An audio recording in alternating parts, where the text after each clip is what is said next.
This year had been kind of a boring year, I felt like. I felt like there weren't a lot of outliers at positions. You had Aaron Foster scoring a touchdown a game, but never like 3 touchdowns, never having that monster game. You had Calvin Johnson with his measly couple of touchdowns, having kind of a disappointing year. A.J. Green was maybe the top receiver, but not having any sort of historic year. The QBs are all kind of bunched up. They're all pretty good, but where's the 9.3 YPA that Aaron Rodgers had last year, or even the 8.6 of Brady? I mean, the league leader in YPA is Peyton Manning at 8.0. It's just not that dynamic, explosive year. And then last week, we have a game where 2 receivers combined for 500 yards. Nothing ever close has happened to that. Right. And, Andre Johnson, Justin Blackmon. And now we're heading into week 12. And I don't know, it seems like it's picked up a little bit. There's something's happening. And, Calvin Johnson now is on a pace to have more yards than he did last year.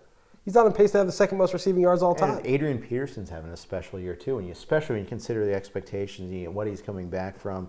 He is now the new standard for coming back from ACLs. He's doing it against everybody. So there's some good storylines. There's we find our narratives. Sometimes it takes us a while to find the narrative. Sometimes it happens right away. And we had Brian Hartline earlier have that outlier game. We just haven't had outlier seasons necessarily.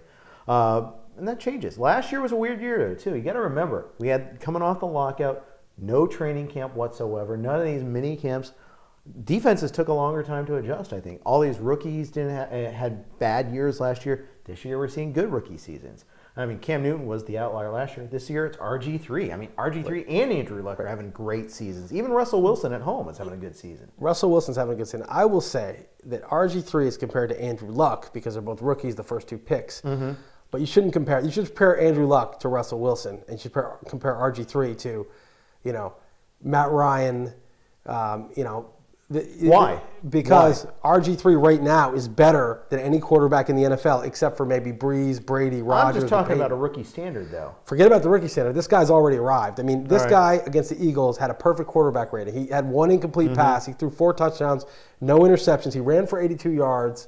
I mean, he's got 7.9 YPA in the year. The only people ahead of him are Alex Smith, who doesn't even throw the ball very much, although neither does RG3. Maybe not anymore either. Right. Well, as far as we know, we'll see. Right. And then Peyton Manning, and there's one other guy that was above him. It might have been Cam Newton. Cam Newton's got that ridiculous YPA versus what he's done so far. That's the funniest thing about the Cam Newton narrative, by the way, is he's got his faults, right? But my God, you look at the numbers, and they're really not that bad. It's just that he set this crazy, stupid standard with his rushing touchdowns last year. And yeah, from a fantasy perspective and the fact that the Panthers haven't been winning, but it's not really all his fault here. There's a lot of other things going on. No, I think Cam Newton's a good player. I don't think he's a great player. And the fantasy touchdowns, the rushing touchdowns were kind of just, that just was circumstantial.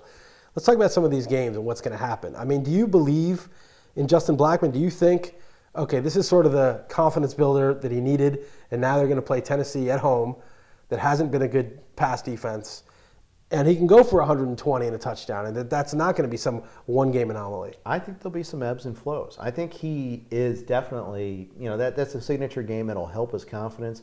I don't know if confidence was really the issue. It might have been Blaine Gabbert all along. It might have been the fact that, Houston couldn't tackle on that one play where he caught it at midfield, 2 guys collided, and he got 50 extra yards and a touchdown out of it. And maybe that's like, oh, hey, he's a playmaker. We'll go after him.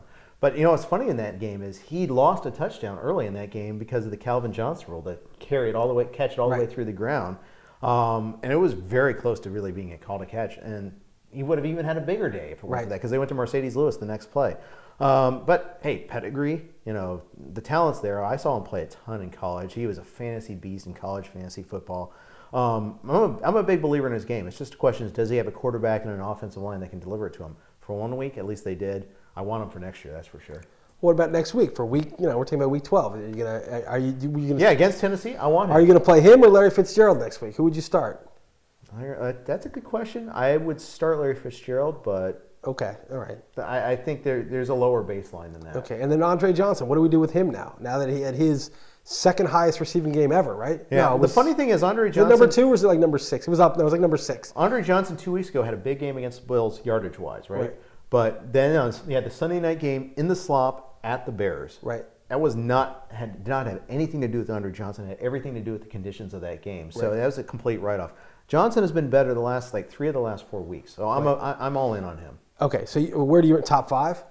I had him 9 going into Victor Cruz or Andre Johnson. Victor Cruz against the Packers or Andre Johnson? I would say Victor Cruz, but I'm saying that Andre Johnson's like 5th and Cruz is 3rd. Oh, you have Cruz that high still. Yeah, I'm still What about the good. Giants? Are you worried about them? Green Bay's pass defense up and down. I mean, last week they actually shut down the Lions pretty well. I mean, Stafford got some yards, but he threw some picks, and he didn't have a great game at home. They go into Giants Stadium. The Giants don't have a huge home field advantage, but they are kind of Giant slayers. They do beat the best teams in the league.